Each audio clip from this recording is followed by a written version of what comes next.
For weeks, I had been meticulously crafting a special surprise for Valentine's Day. My wife's recent late-night shifts at her workplace were wearing her down, her conversations often filled with exhaustion and stress.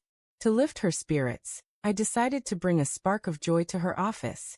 I carefully selected a bouquet of her beloved flowers and secured 2 plane tickets for a romantic getaway to Bali, hoping to remind her that, despite our hectic schedules, my devotion to her remained unwavering. As I stepped into her office building, my pulse quickened with anticipation. I envisioned her face glowing with delight upon seeing me with the vibrant bouquet. I imagined her coworkers exchanging warm glances, touched by my gesture of affection. Clutching the flowers and the envelope containing our tickets, I ascended to her floor, mentally rehearsing my words. But as I neared her office door, muffled voices stopped me short. At first, I assumed it was a routine meeting, but a soft, playful laugh, unlike her usual professional demeanor, made me pause.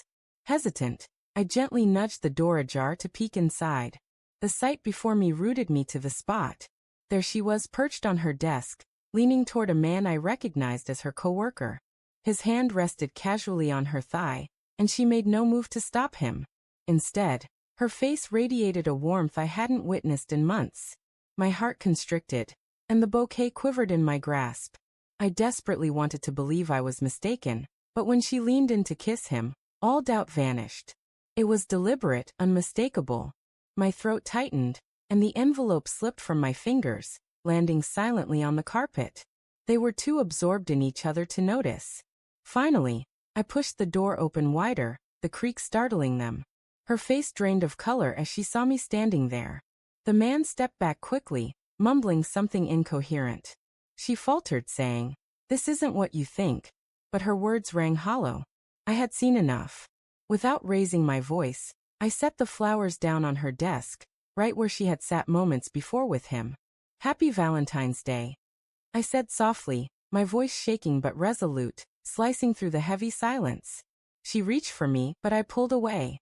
Curious glances from her colleagues in nearby offices began to converge on us, but I paid them no mind. I retrieved the fallen tickets from the floor and held them up for her to see.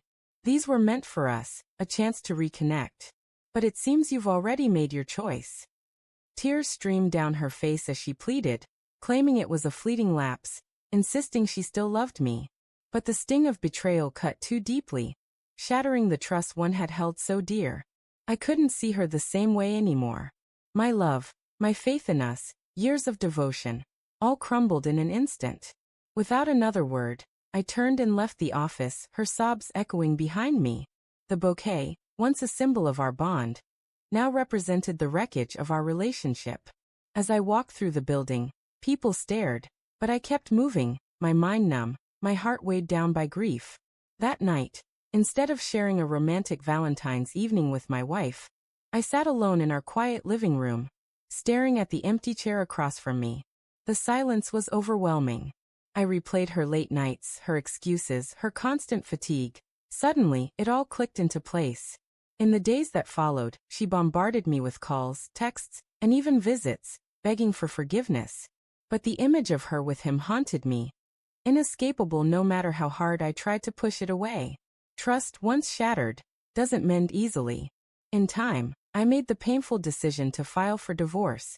It wasn't the future I had envisioned, but it was the only path forward. Valentine's Day, meant to draw us closer, instead revealed a truth that broke us apart.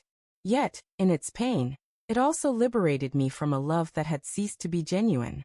After the divorce was finalized, she reached out repeatedly, but I maintained my distance.